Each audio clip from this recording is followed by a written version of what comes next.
Good afternoon, folks. Just made my way out here with the tractor out to the sawmill. I just have something I have to deal with before we actually saw.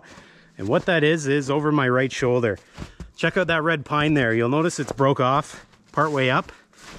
Well, there's the rest of it. I'm going to have to deal with this probably before too long. I think for now it's steady. It's not going to fall off there. You can see it landed up on the ridge on top of the shed, and it probably dented the steel roof, but much of that snow that was up there probably saved the major oomph. Came all the way down on the lumber shed, but overall everything looks fine. I'll take care of that another day. Just one more tree to take care of.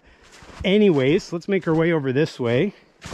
This is the red oak we're going to saw up today. You may have seen this on the channel before. This is one of the larger trees that have come down on the property here.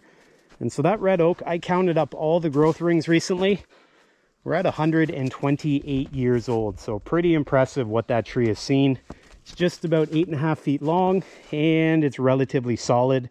So I have a feeling that is going to max out the capacity on my tractor loader. So in anticipation of a pretty good lift here, what I did was I moved the sawmill a little bit closer this way than where it normally is.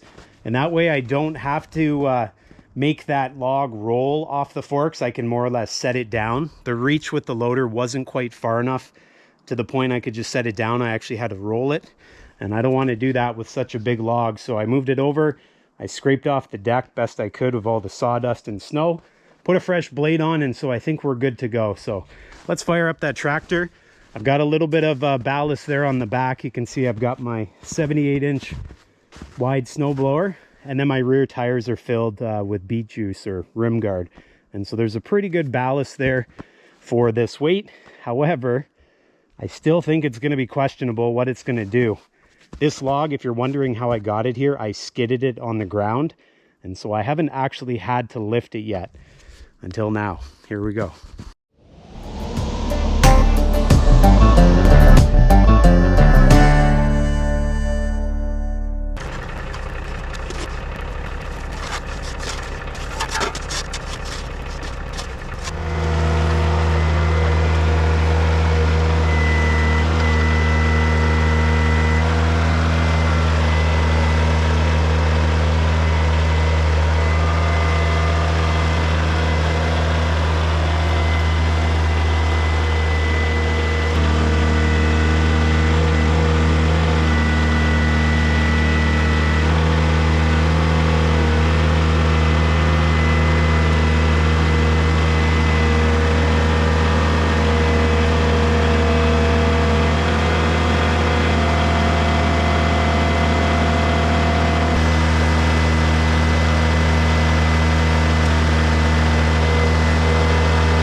Well, I'm pretty proud of that thing. That tractor did very well, all things considered. That's a 40 horsepower machine with the DK series, that tractor. It's a pretty good size frame. And so we got it lifted without trouble. I thought it was going to struggle a bit more, but when the weight was down low, it lifted it right up. But once the weight got a bit higher, you probably saw in this area, I couldn't actually lift it anymore. What I was relying on was curling it back towards the tractor. And by doing that, bringing the weight back, I could just inch it up just enough to get it to this height. So I certainly wouldn't want to load these day in and day out with that thing, but it got the job done nonetheless. The only problem is this is not going to fit. If we make the sawmill come all the way up here, yeah, so it fits between here, but it's certainly not going to make its way around this. So probably what we'll end up doing here is I'm going to lift the sawmill as high as it'll go, and then we'll just start cutting down. And I'm hoping I can cut it down far enough till I more or less stop with the guide, and then I can maybe turn it, or I can reassess at that point. Regardless, we're going to be wrestling this thing from start to finish, especially if we look at the diameter. All right, so with my logger's tape here, diameter, what's that, 31 inches? We'll just say 30 inches to make it even. at the big end. And then at the small end here,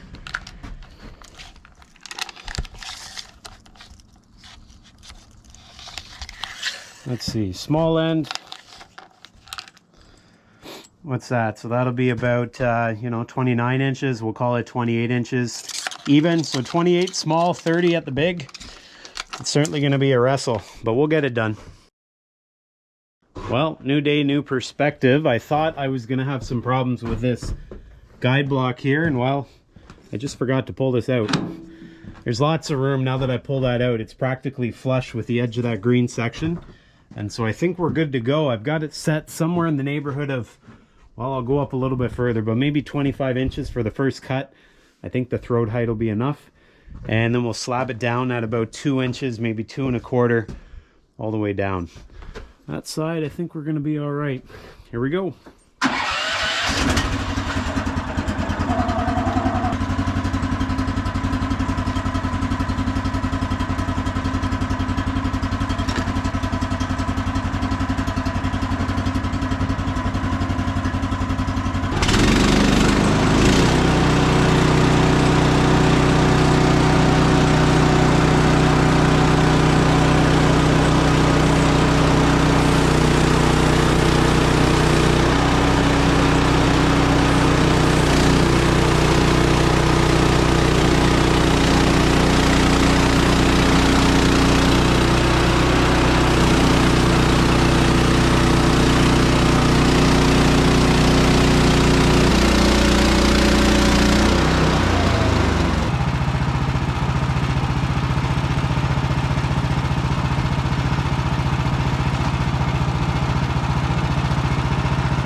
Well, we sure are making some nice lumber. If we have a look down here, it's absolutely beautiful.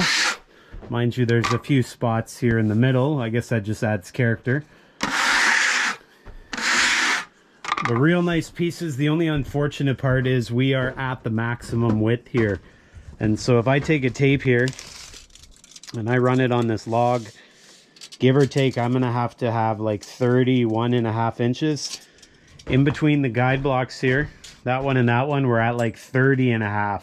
That's even pushing it. So I gotta break out the chainsaw here and take it down just a little bit. I don't think I'd have the ability to flip it up on edge to cut it with the sawmill without it going out of square or breaking something. Plus I'd like to keep as much live edge as I can. And so we're gonna get the chainsaw and we're just gonna come down here just a little bit.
Rookie mistake. It wasn't really a mistake. I rolled the dice and I lost. I knew I had a chance of losing.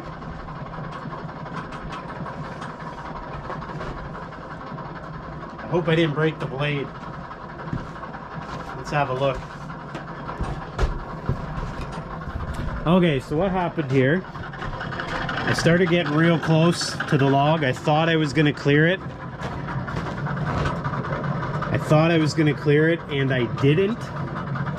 And so what I did, I pushed, didn't go forward, so I decided I would keep it going and pull it back. Well, sometimes if you do that and you encounter any type of resistance moving backwards, then the blade can pop off. That's exactly what happened. I'm just gonna wait for the band wheel to quit rolling. All right, we got things stopped here. So the blade is probably fine. It just kicked off the band wheels when I started pulling backwards. So what we'll do, we'll take the sawmill right out of here and we'll try to get the blade out. I would probably recommend, if you're sawing what do you call it, big wide hardwood like this, not to try to go backwards.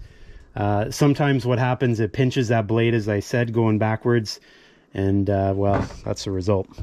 Keep a wedge out here.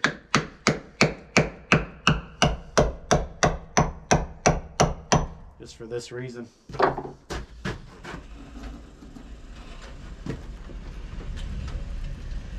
This could be a real pain, as you're probably about to notice.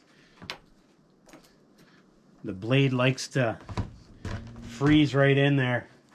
Oh, I think we're gonna be all right. This one's got some movement to it. Let's get it moving and then we'll try to pull it down. Come on now.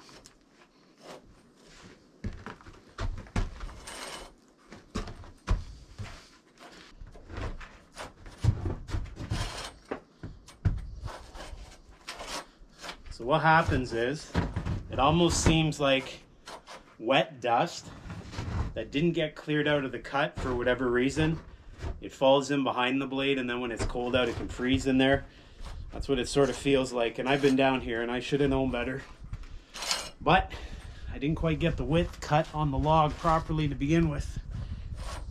Sometimes what I'll do, I'll keep a blade from a buck saw, just a little camping saw out here. It's essentially the same thickness as that blade on the sawmill. Sometimes you can go behind it and just clear out the groove that you're trying to back the blade out of.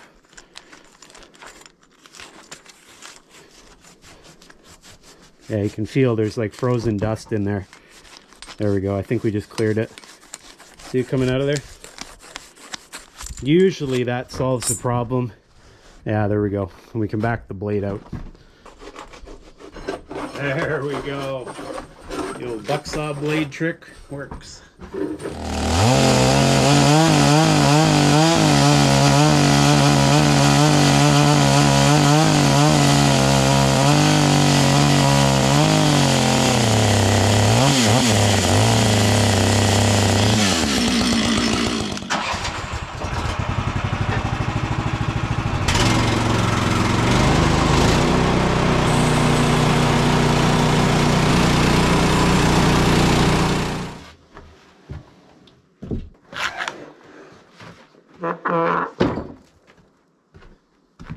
That's not light. Bit of discoloration in the middle, but overall very, very happy with it. It's certainly going to make a nice project when I get around to deciding what it'll be for. But real nice.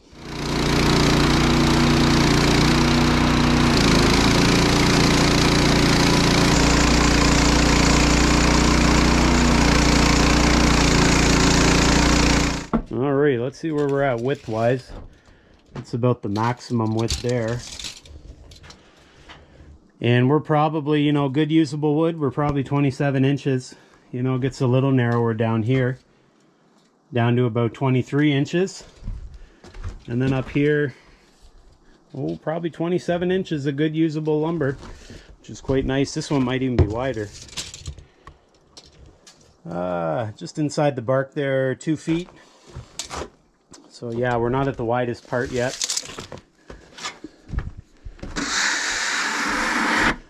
Blade's cutting really nice. It's very flat, which is a little surprising, all things considered. You know, that's a pretty wide opening for that blade to track. And it's doing it quite well, which is great. The engine is definitely working overdrive, as you can tell.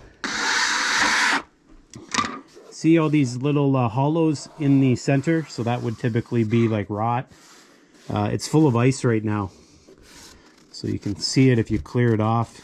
There's a bit of ice. So obviously when that melts, it's going to create a bit of a void. To keep this solid, it would look real neat to make this into like one of those epoxy side tables. You know, you cut the slab and then you let obviously the ice melt, and then the epoxy covers it, fills in the voids.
Well, folks, if there's one word to describe this entire process of cutting this big red oak, it's struggle.